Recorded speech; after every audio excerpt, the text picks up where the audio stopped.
Nosotros amamos la venida del Señor. Qué lindo será reunirnos con Él.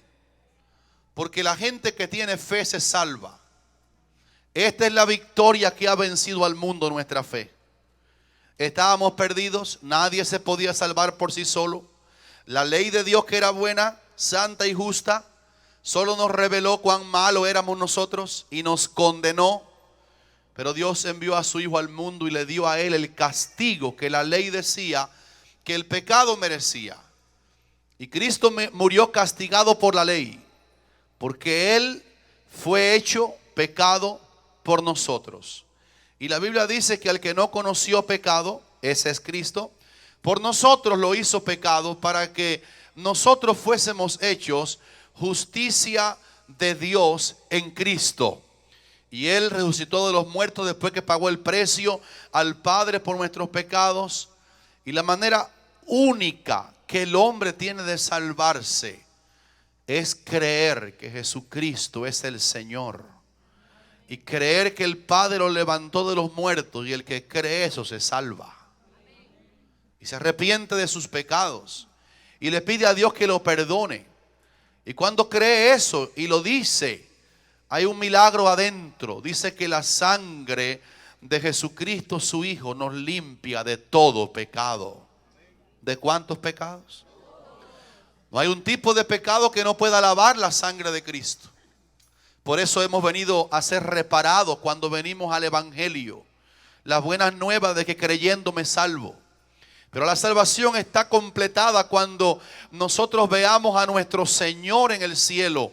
Y pronto, según vamos a verificar esta mañana por la Sagrada Escritura y el cumplimiento de las profecías, los verdaderos cristianos que tienen la esperanza puesta delante de ellos como firme ancla del alma, van a ver al Señor cara a cara en su presencia y nos vamos a gozar con Él.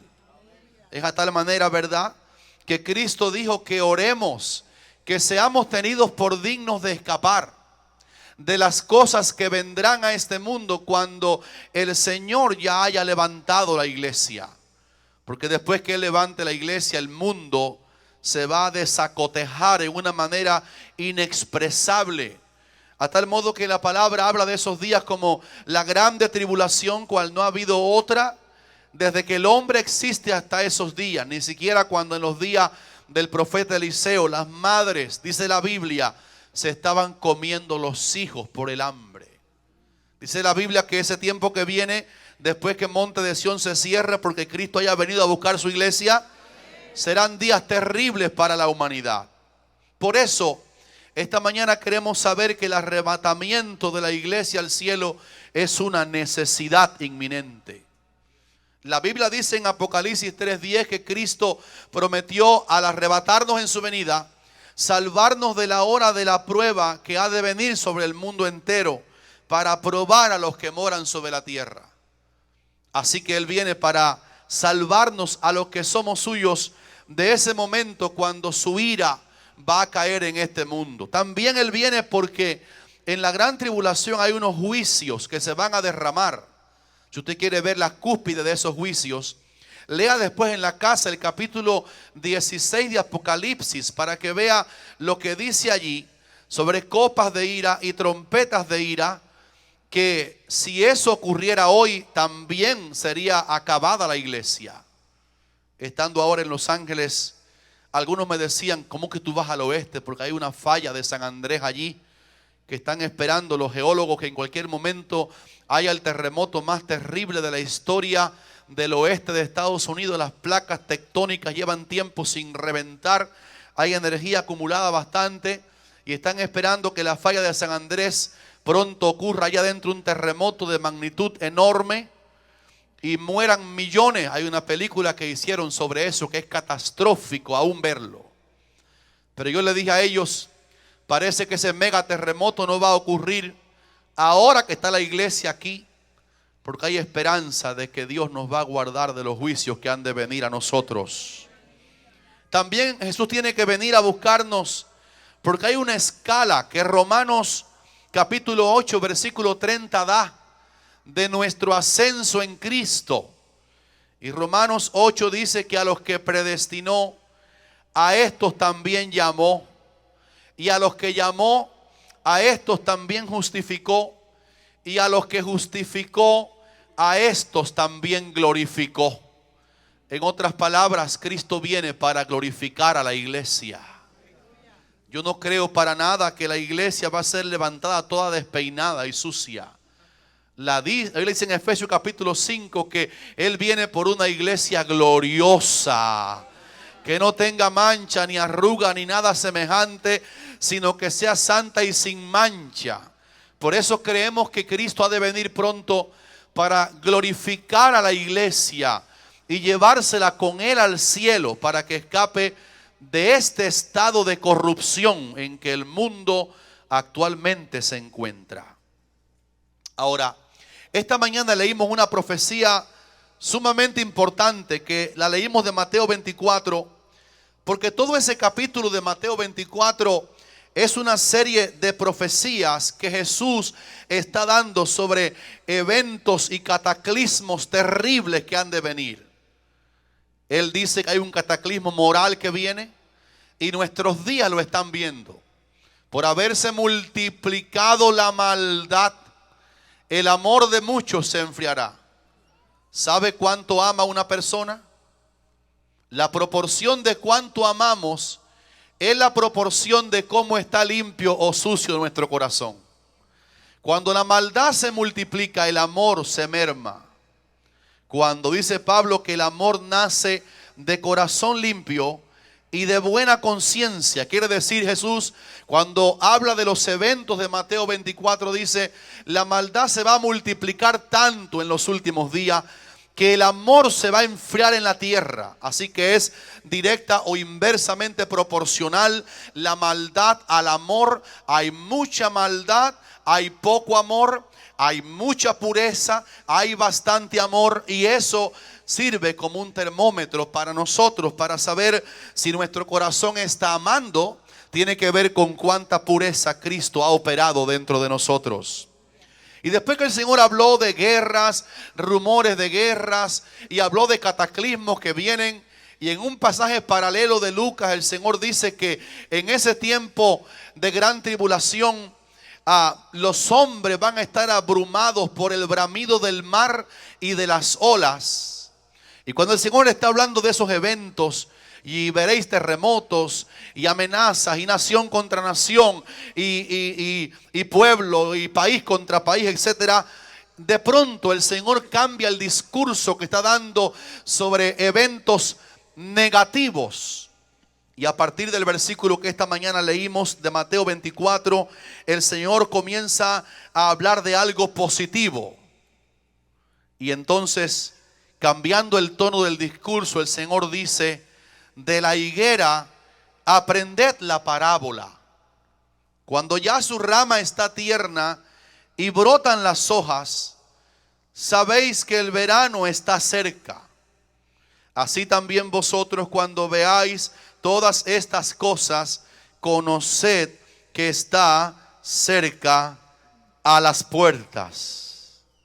Y ese pasaje nos comienza a remitir a nosotros rumbo a Israel.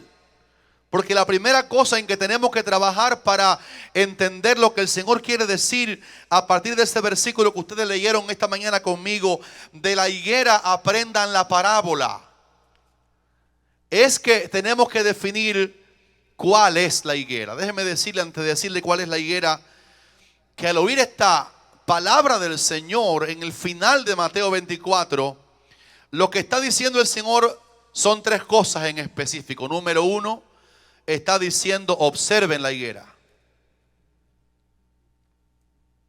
Cuando vieres la higuera reverdecer, o sea, está diciendo: estén observando la higuera. Dije hace poquito aquí en la iglesia, los cristianos del último tiempo tenemos que ver noticias. Porque ver la higuera es leer noticias. Hay un periódico que usted puede ver en internet. Si lo quiere apuntar, los que tienen internet en casa, escríbalo. Yo lo leo continuamente, se llama Aurora Digital, el único periódico hispano desde Tel Aviv, Israel. Diariamente hay noticias en español siendo emitidas de Tierra Santa. Y como yo obedientemente quiero mirar la higuera, estoy continuamente llegando a Aurora Digital para leer qué está pasando en el diario de ese pueblo, porque la primera trascendencia de la profecía de esta mañana sobre Israel es que observemos qué está pasando en la higuera.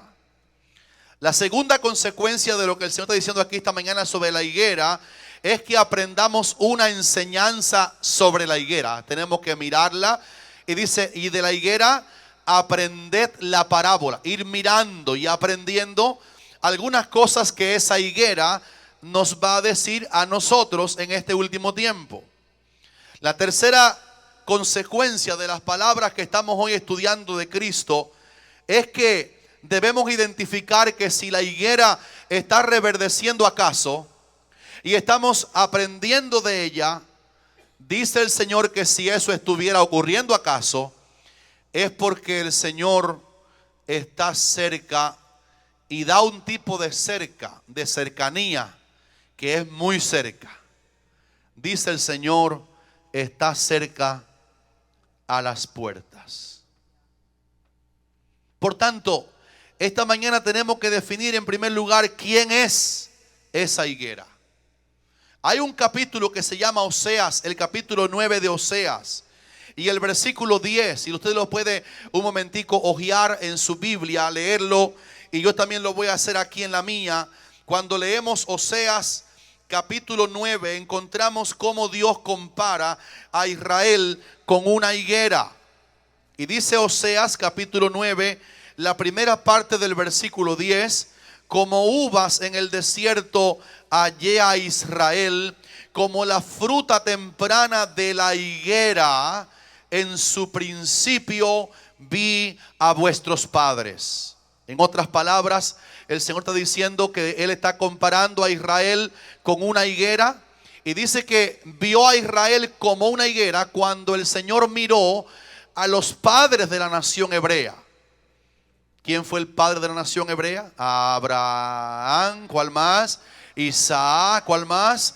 Jacob, esos tres principalmente. Y luego el caudillo que los sacó de tierra de Egipto llamado Moisés. Y dice Dios que Él mismo compara a Israel con una higuera fértil. Pero el pecado hizo desgajarse a Israel como una higuera. Mira el libro que le sigue, que es Joel. Para que lean Joel, el libro que sigue ahí, Oseas, muy cerquita de Oseas, Joel capítulo 1 y versículo 6, si lo puede leer en su propia Biblia. Joel capítulo 1, versículo 6 al 12 dice, porque pueblo fuerte e innumerable subió a mi tierra, sus dientes son dientes de león. ¿Y qué más dice? Y sus muelas, ¿muelas de qué? De león. Asoló mi vid y descortezó mi higuera, del todo la desnudó y derribó sus ramas, quedaron blancas. Llora tú como joven vestida de cilicio por el marido de su juventud. Habla Dios con Israel como higuera. Desapareció de la casa de Jehová la ofrenda y la libación. Sacerdotes, ministros de Jehová están de duelo. El campo está asolado. Se enlutó la tierra porque el trigo fue destruido. Se secó el mosto, se perdió el aceite. Confundidos labradores gemid viñedos por el trigo y la cebada, porque se perdió la mies del campo. La vid está seca y pereció la higuera, el granado también, la palmera y el manzano. Todos los árboles del campo se secaron, por lo que se extinguió el gozo de los hijos de los hombres. Y ahí tenemos un esbozo tremendo de cómo Dios está comparando a Israel con una higuera cuando todavía era papá Abraham, Isaac y Jacob, antes que se fueran del camino de Dios. Y Joel capítulo 1 comienza a decirnos el desastre que pasó en esa higuera, a qué manera se marchitó. Así que en esta mañana hemos definido que esas palabras que leímos en Mateo 24, que Jesús dice a la iglesia, cuando vieres la higuera que reverdece, estamos entendiendo que Jesús está remitiéndonos a la nación de Israel para que la miremos y aprendamos algo de esa higuera. Y al decir Jesús, cuando vieres la higuera reverdecer, es lógico que entendamos no solamente que Israel es la higuera, sino que entendamos cuándo fue que Israel perdió el reverdecimiento y se hizo, como leímos en Joel, tan desgajada que le hacía falta una restauración de reverdecimiento a la cual Jesús está aludiendo como una profecía del último tiempo. Quiero que anotes esto en tu teléfono, en tu agenda o en tu corazón. ¿Cuándo fue que Israel se comenzó a marchitar? La Biblia habla específicamente de 3 eventos que ocurrieron que marchitaron a Israel, por lo cual dice Jesús que le hace falta que reverdezca. La primera vez que Israel se comenzó a marchitar aparece en Primero de Reyes capítulo 12. Estaba reinando el hijo de Salomón llamado Roboán, y por algún pecado de Salomón su padre y de Roboán su hijo, que ahora era rey ahí en Israel, el reino de Israel por primera vez en la historia fue dividido. Antes eran 12 tribus, pero Primero de Reyes 12 comienza a darnos gradualmente la historia tétrica de cómo la higuera de Dios se comenzó a marchitar. Dice la palabra que 10 tribus que vivían en el norte de tierra de Israel se fueron con capital en Siquén y luego en Samaria, y se mezclaron a tal modo con los pueblos paganos que se cree que 10 tribus de Israel están completamente perdidas hasta esta mañana. No aparecen en las genealogías actuales. Y las 2 tribus del sur, eso era Judá y Benjamín, establecieron su capital en Jerusalén, y con esa tierra específicamente Dios comenzó a tratar. Así que el primer golpe a la higuera que estaba buena fue la división del reino. 10 tribus al norte, capital en Siquén, 2 tribus al sur, capital en Jerusalén. Y eso trajo el desastre primero, que Israel dejó de ser una nación unida y ahora se miraban como enemigos entre unos y otros.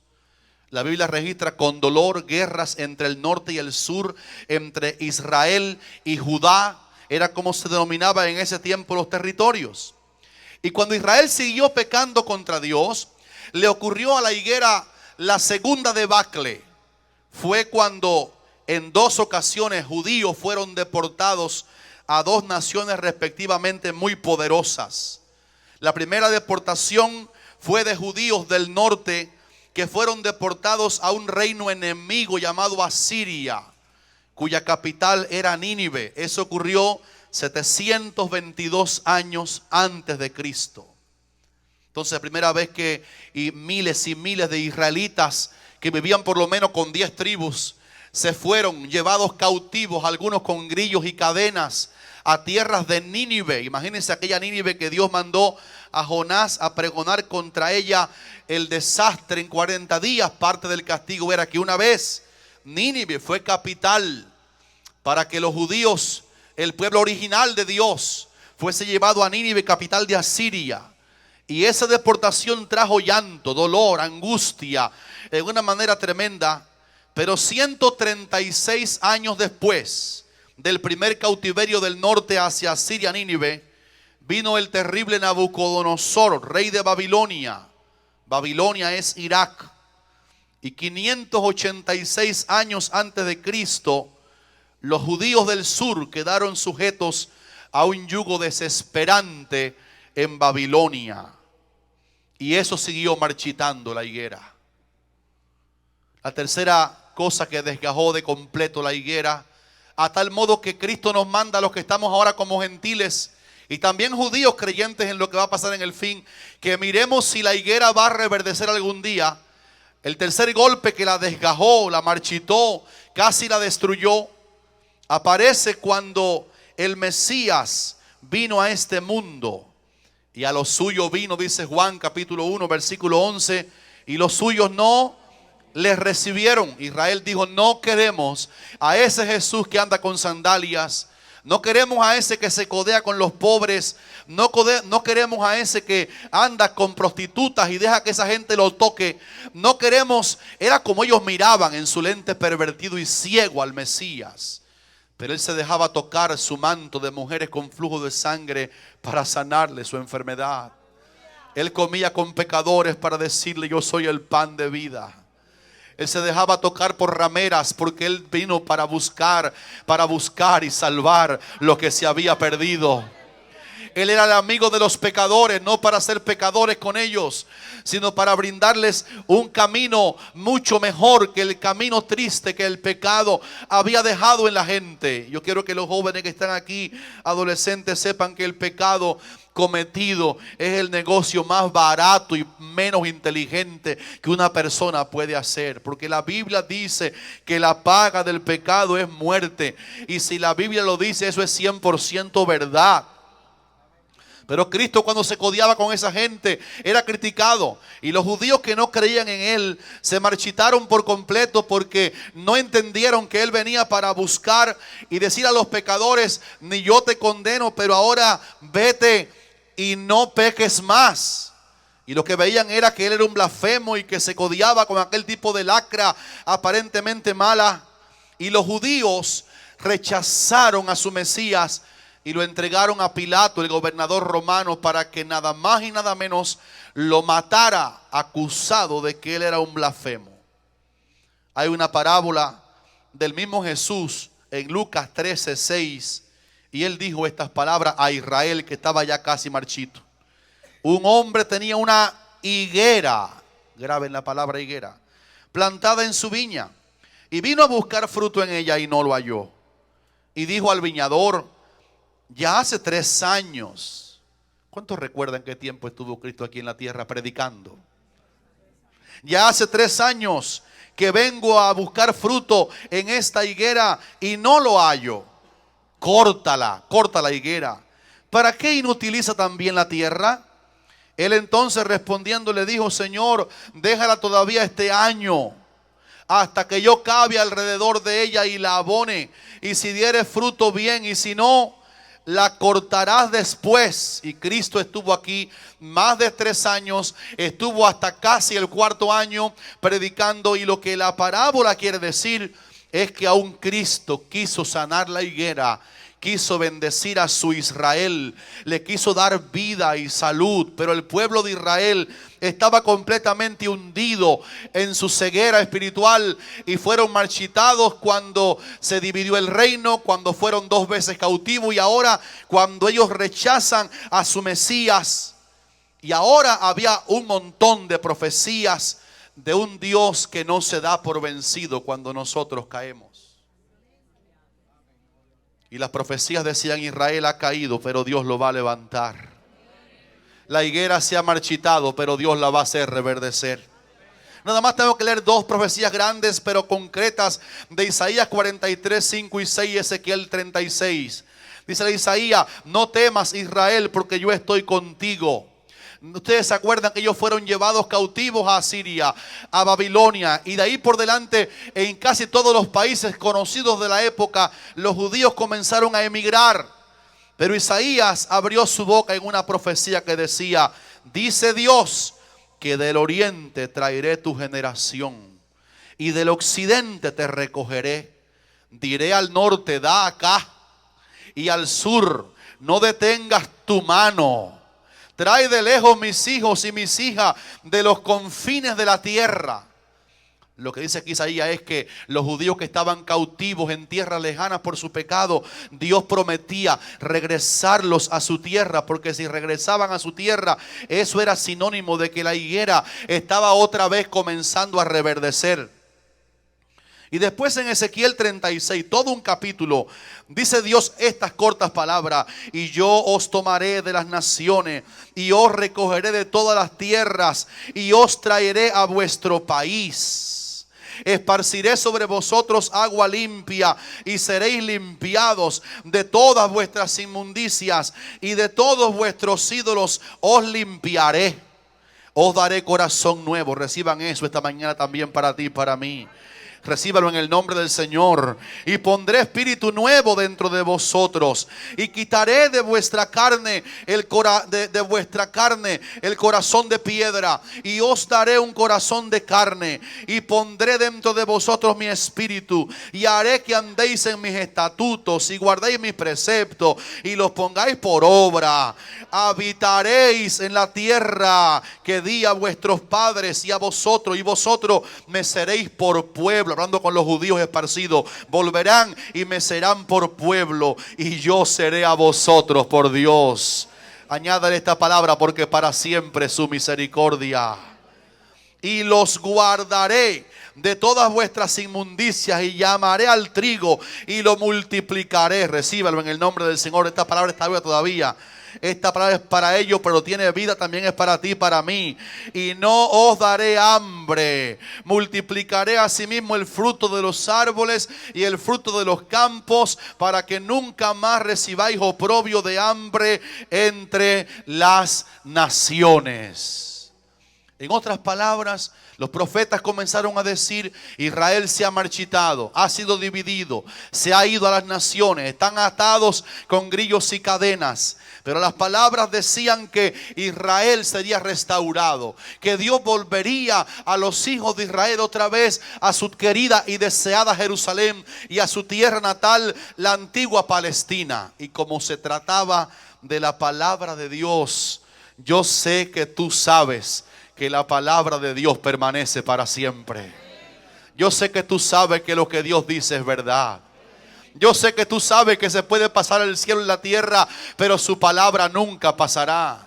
Yo sé que tú sabes que lo más importante que puede pasar en un culto después que le dimos la gloria al Señor es que se abra su palabra y que su palabra se dirija a nosotros, porque su palabra tiene vida adentro. Esta mañana me parecía, como estaba leyendo mi Biblia para venir aquí a predicar, que estaba delante de un manantial. Cuando usted lee la Biblia, usted está comiendo vida. Cuando usted oye la palabra, está comiendo vida. Está comiendo vida, está comiendo vida. No solo de pan vivirá el hombre, sino de toda palabra que sale de la boca de Dios.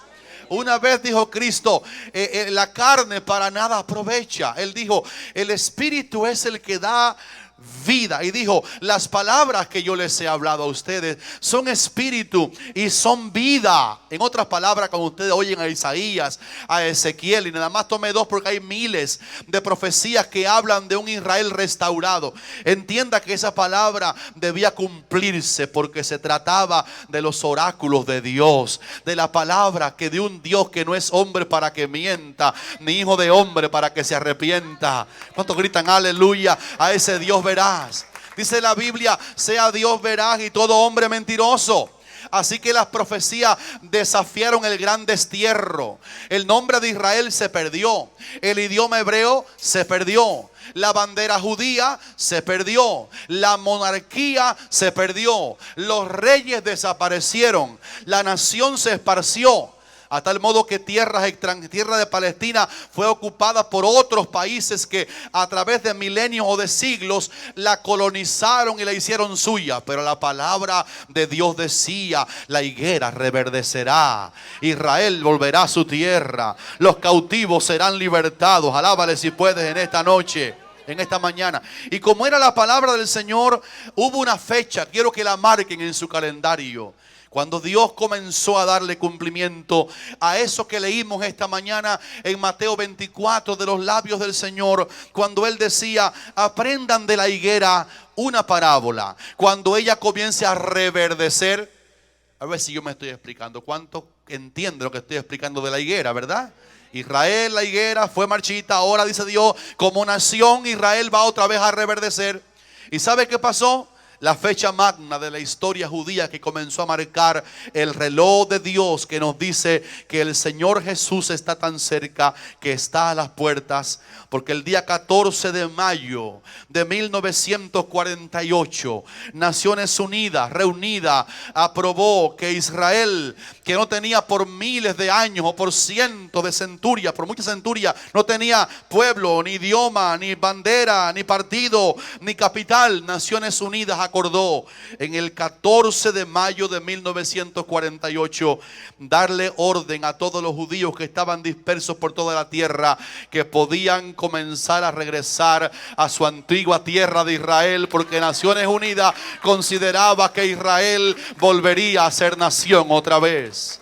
Diga conmigo en la voz más alta que pueda: gloria al Dios que cumple su palabra. Diga fuerte: gloria al Dios que cumple su palabra. Diga: yo bendigo a Israel desde el fondo de mis entrañas. Nunca le va a dar cáncer en la barriga. Las lágrimas que aparecen en el Salmo 126. ¿Se acuerdan el Salmo 126? Escrito en la cautividad. Ellos decían: cuando Jehová hiciere volver la cautividad de Sión. Sión es Jerusalén. Seremos como los que sueñan cuando Dios nos haga volver de las cautividades.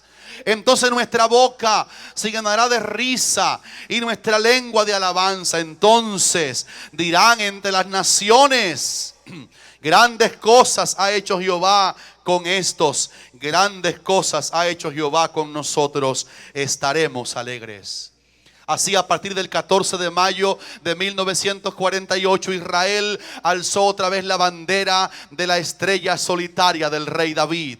Un hombre de Dios piadoso llamado David Ben Gurión, primer ministro del Estado reunificado de Israel, dirigió esa noche con gran vehemencia, con gran alegría, y dio una palmada de gozo en la mesa en que estaba reunido el sínodo de aquellos piadosos judíos que esperaron por años el cumplimiento de la palabra de Dios. Y a partir de esa noche se hizo verdad que las profecías se habían cumplido o se habían comenzado a cumplir.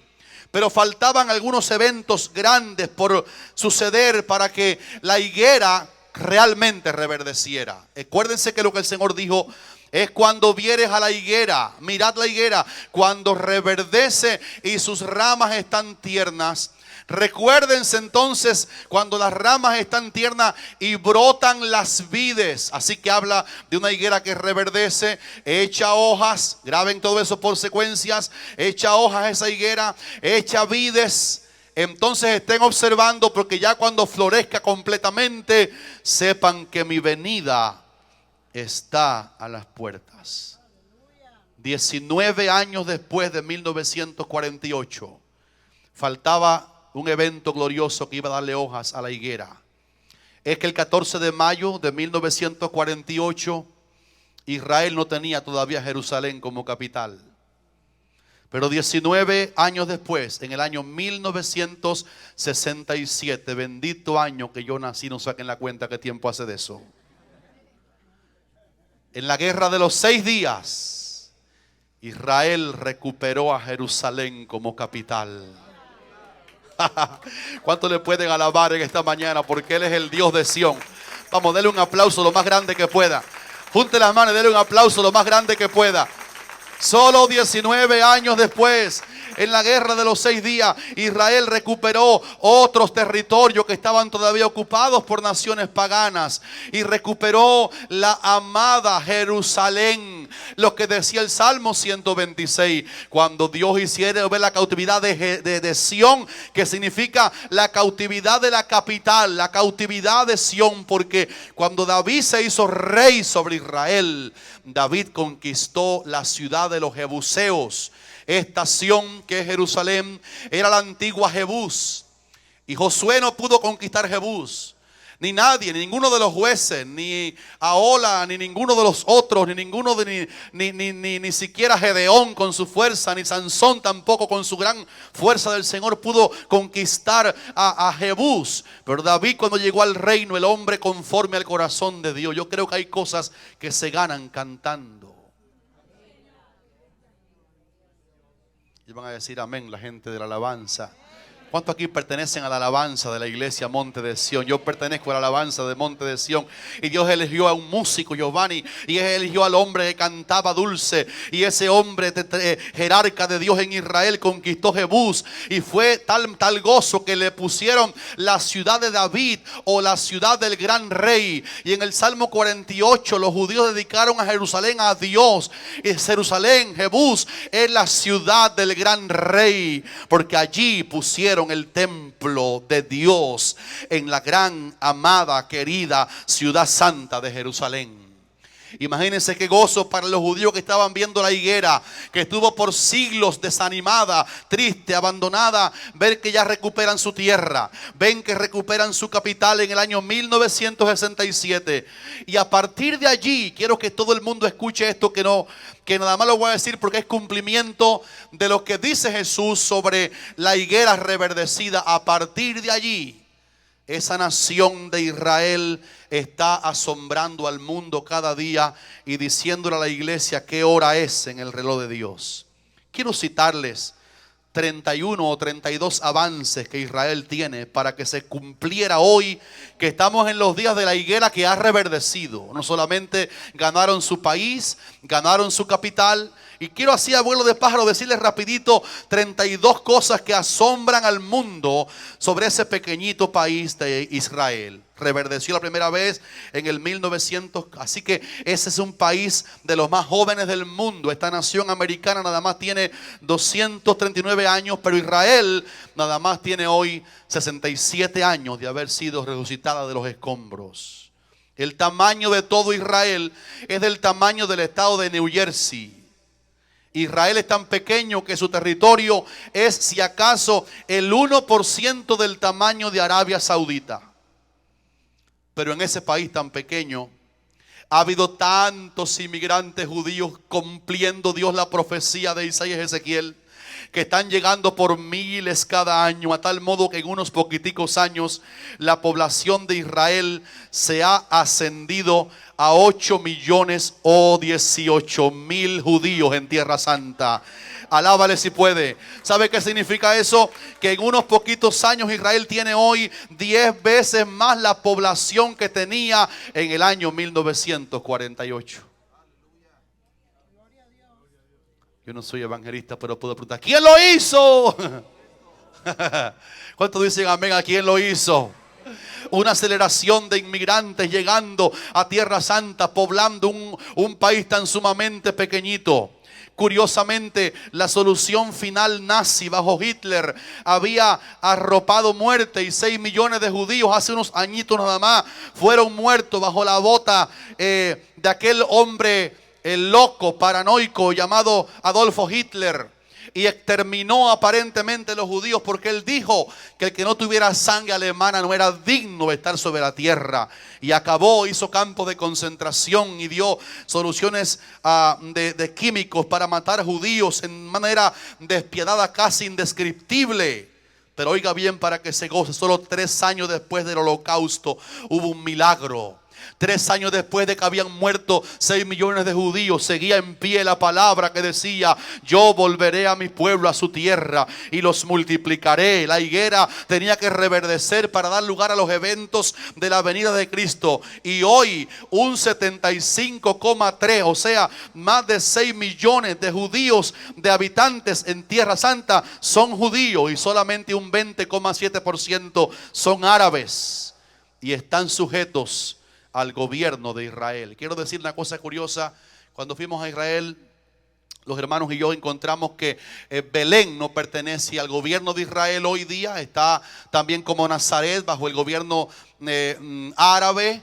Y tanto Belén como Nazaret, Betania, algunas tierras más pertenecen al gobierno árabe. Sin embargo, es tanta la bondad de Israel con esos territorios, para que usted entienda la noticia cuando se la quieran poner mal en el televisor, que Israel, aunque Belén es árabe, estaba gobierno, él es quien le da la corriente eléctrica a Belén, la corriente eléctrica a Nazaret, y también la electricidad de Betania y el agua potable. Aunque son tierras ocupadas por enemigos, Israel los abastece de agua y de electricidad, porque ellos saben que tienen que hacer misericordia también con los enemigos, hasta donde no ofenda la tierra que el Señor les ha dado a ellos.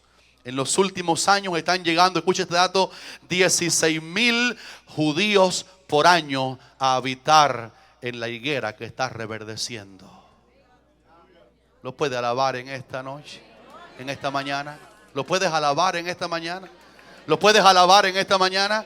16,000 judíos cada año, hermana Norma, están llegando a la tierra de Israel, a ese pequeñito estado. Una higuera pisoteada que se extinguió, que se borró del mapa, que se metió entre los escombros, que conquistadores de todo tipo los aplastaron. Pero la palabra del Dios que creemos aquí en la iglesia decía: Israel será restaurado y los cautivos volverán. ¿Cuántos dicen aleluya? Y oiga, más es para que se goce. No solamente crecen por inmigrantes, sino que nada más están llegando un 30% de inmigrantes judíos, porque hoy por hoy, esta mañana mismo, el 70% de los judíos en Tierra Santa son nacidos en Israel. Se multiplican por miles. ¿Cómo se aman los matrimonios? En estos últimos 10 años, Israel ha absorbido casi 1.2 millones de inmigrantes. Escuche para que se goce cómo va la higuera. Gracias. La fuerza laboral civil aumentó de 1,65 millones en 1990. La fuerza laboral aumentó ahora a 3 millones en el 2010. Porque Dios dijo que los campos fértiles los campos que eran desiertos van otra vez a fructificar. Hay mucha gente trabajando en agricultura. Escuche para que se goce. Número 4, el idioma hebreo que se perdió y hablaron el arameo de Babilonia y otros idiomas que los colonizaron, y el griego del gran imperio y el latín de Roma. Ahora Israel habla, enseña en las escuelas y habla públicamente el idioma hebreo, el idioma de nuestros padres. ¿Cuántos pueden alabar a Dios? Lo han recuperado. Una lengua antigua. Mire de qué manera la higuera va reverdeciendo. Lonely Planet designó a Tel Aviv hace poco como la ciudad más atractiva del mundo. Israel tiene tal desarrollo en la educación, salud y otros índices que hoy por hoy ocupa en educación y salud el lugar número 15 en el mundo, más adelantado que Gran Bretaña y Dinamarca. Alabado sea el Señor. Los sistemas que usted usa en su computadora de Windows, el Windows NT y XP, han sido desarrollados por Microsoft en Israel.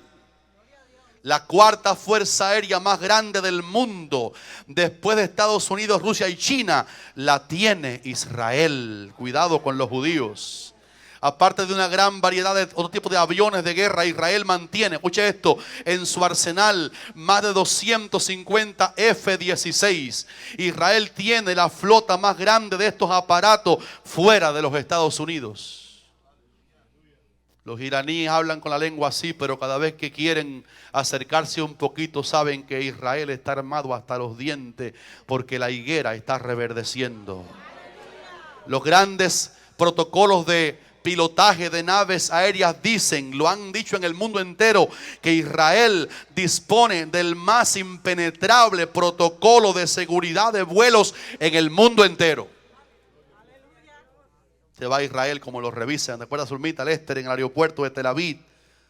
¿Qué protocolo de seguridad? Uno de los países más desarrollados en el campo de la energía solar se llama Israel. Usted ve paneles solares por donde quiera y de ellos absorben energía solar para todo lo que se mueve allí, casi para todo con energía solar. La economía de Israel es de más de 100,000 millones de dólares. Es más alta hoy día que la de todos sus vecinos juntos. Yo quiero que le alabes a Dios esta mañana. ¿Cuántos gritan un aleluya bien fuerte al Señor? El porcentaje más alto de computadoras de hogar por habitante en el mundo lo tiene Israel. Israel produce más documentos científicos por habitante que ninguna otra nación del mundo, por un amplio margen de 109 por cada 100,000 habitantes. Israel tiene más de 3,000 compañías.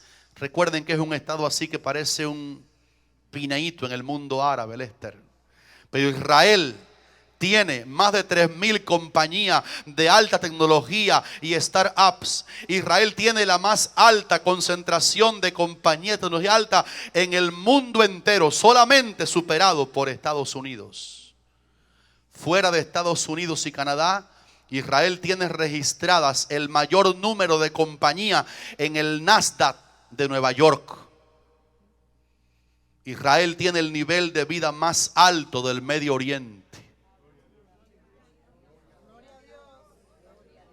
Déjame avisarte que tú vas a vivir en Israel, porque de alguna manera allí se van a sentar los pies del Mesías cuando Él venga a reinar 1000 años aquí en la tierra. Y Él viene a poner sus pies en el Monte de los Olivos. Y el Monte de los Olivos será el lugar sede del gobierno mundial de Jesucristo, nuestro Salvador.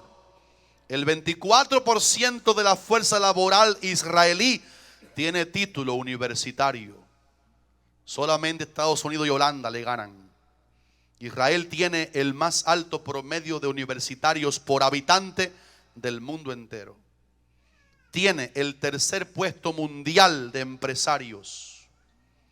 Israel fue el primer país del mundo en adoptar el proceso Kimberley, que es algo para verificar si son de calidad los diamantes. Y graben con cuidado que la bolsa de valores de Israel no es de oro, se mide en diamantes. ¿Cuánto le dan gloria? ¿Estará reverdeciendo la higuera? ¿Estará reverdeciendo la higuera? Israel es el segundo país del mundo en lectura de libros por habitante. Tiene más museos por habitante que todo otro país del mundo. La expectativa de vida alcanza en Israel los 81 años. Eso es asombroso, porque el promedio mundial es solamente 67 años de edad. Israel tiene el 81. Israel es uno de los 8 únicos países del mundo con capacidad de enviar un satélite al espacio. Israel es más seguro que Suiza. En sus calles, el promedio de asesinatos anuales es de 1.8 por cada 100,000 personas. ¿Lo puedes alabar? Hay uno que se llama el Príncipe de Paz, que es de allí. Yo lo alabo esta mañana. Yo lo bendigo esta mañana. Israel tiene más premios Nobel per cápita que cualquier otro país del planeta. Israel atrae una enorme cantidad de inversiones extranjeras, 30 veces más que Europa. Lo asombroso es que una tierra seca y yerma, árida, ahora se ha tornado en un exuberante territorio lleno de frutos de la tierra. Israel es el único país del mundo hoy día que ha entrado en el siglo XXI con ganancia neta en el número de árboles que tiene sembrado en su territorio. Y ayer era un desierto. El problema es que por allá, por Isaías, un profeta dijo, hablando con la voz del que no miente: el yermo florecerá. ¿Cuánto lo alaban esta mañana? El otro problema de Israel es el recurso hídrico. No hay río, no llueve nunca. Y el río Jordán se va secando porque de él toman mucho para regadío. Sin embargo, usted va a Israel y encuentra a cada rato en aquel desierto un montón de lugares que son oasis, que parecen Pensilvania, parecen campos verdes. Yo vi en Haifa una vez la manera como los judíos hacen el riego por goteo. Giovanni, usted ve una gotica casi inservible, hijo Brian, cayendo en el tronquito de las flores. Porque ¿saben qué? A pesar de que faltan recursos hídricos, Dios los ha ayudado de alguna manera para que Israel parezca un oasis en medio del desierto. Lo grande de esto es que hoy por hoy Israel es el segundo exportador mundial de flores a Europa. ¿Qué prometió Jesús? Él dijo: cuando vieren la higuera reverdecer. 1948, el país otra vez se hizo nación. 1967 recuperaron su capital. De ahí para acá, esto que dije es nada más una sombrita de lo que es Israel realmente. Y todo el mundo sabe que hay una bendición extraña sobre Israel. Déjame decirte que también sobre ti hay una bendición extraña, que la gente no sabe qué está pasando contigo, pero te puedes reír a pesar de la tormenta. ¿Sabe qué dijo Jesús? Dijo Jesús: la generación que viere la higuera florecer no pasará antes que venga el Hijo del Hombre. Y después dijo, certificando estas palabras: el cielo y la tierra pasarán, pero mis palabras no pasarán. Así que tenemos un dilema delante. ¿Cuál es la generación que vio la higuera florecer? La primera ramita, el primer tronco, 1948. La rama principal, 1967. Y de ahí para acá, lo que dijimos, repito, unas pinceladas de lo que realmente es esa nación que Dios ha querido bendecir, y que Monte de Sión tiene el deber de bendecir esa nación y proclamar vida sobre Jerusalén. Dice la Biblia que son prosperados los que aman la paz de Jerusalén. Así que si es estudio que hay una generación que viene, nace allí y que no pasa la generación antes que venga el Señor, dice la generación que vea eso, no pasará antes que venga. Tenemos el trabajo casi acabando la prédica de hoy, este estudio de definir qué es y cuánto dura una generación. El Salmo 90 comienza: Señor, tú nos has sido refugio de generación en generación. Y Moisés, hablando de generación, le dijo cuánto duraba. Los días de nuestra edad son 70 años y en los más robustos son 80. Por esa palabra entendemos que una generación no dura exactamente 70 años, pero puede durar entre 70 y 80 años. Curiosamente, ustedes vieron que el nivel de vida en Israel es de 81 años. ¿Cuánto ha caminado el reloj desde que Israel comenzó a reverdecer, para que nos ubiquemos esta mañana? Si estamos en la generación que va a ver viva el rapto de la iglesia. El 14 de mayo de este año 2015 se cumplió el aniversario 67 de la fundación del Estado de Israel. Eso quiere decir, saben que yo estuve con Arnel ahí en el evento ese, en Aventura. El cónsul nos invitó a ese evento magno. Eso quiere decir que en el año 2018 se cumplen 70 años de que la higuera comenzó a reverdecer. Una de las cosas que no voy a hacer en esta enseñanza es dar fecha a nadie. Solamente quiero ubicar su mente para que usted ore al Señor, que Él le revele. En el 2018 se cumplen 70 años, que es el límite inferior de una generación. En el año 2017 se cumplen 50 años. Escuche, 2 años después de ahora, se cumplen 50 años de la conquista de Jerusalén como capital del bendito Estado de Israel.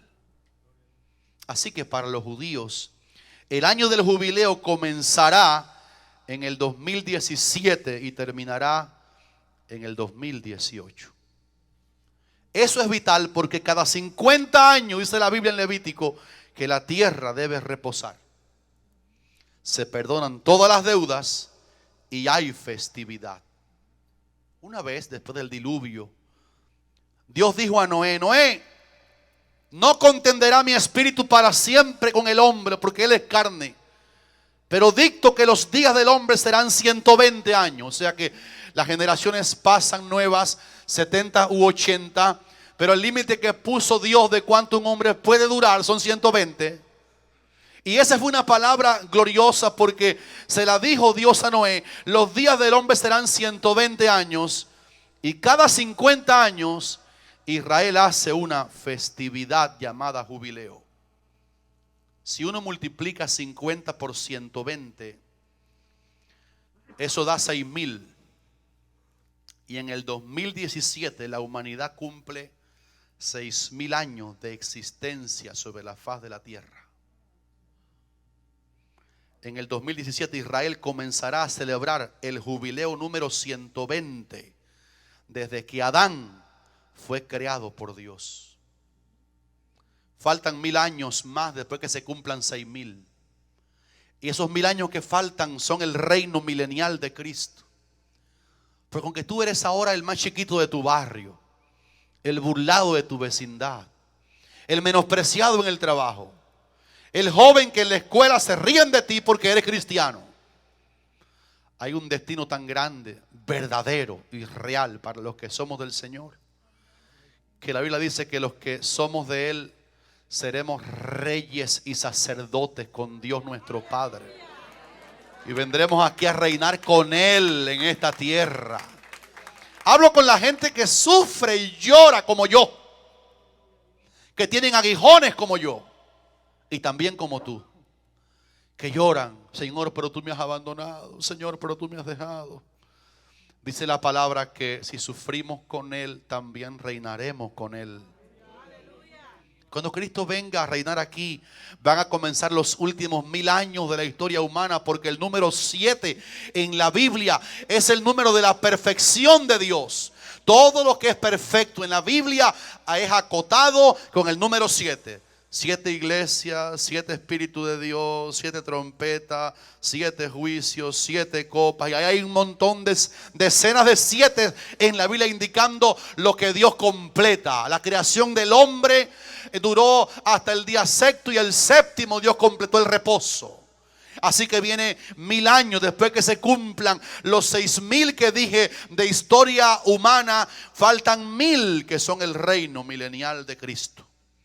Los 80 años, que es el límite máximo de una generación, según el Salmo 90, se cumplen entonces en el 2027. Ello equivaldría a 3 años de error y 7 años de gran tribulación. Jesús nos dijo qué día viene Él y prohibió que los que somos leales a Él digamos el día y la hora, porque sería robar una cosa que el mismo Jesús no dijo que Él sabía aquí en la tierra, solo el Padre. No sabemos cuándo es el día y la hora, pero Él nos dijo: cuando vieres la higuera reverdecer. Yo quiero que ustedes sepan, hermanos, que esto que voy a decir lo voy a decir despacito porque es caro.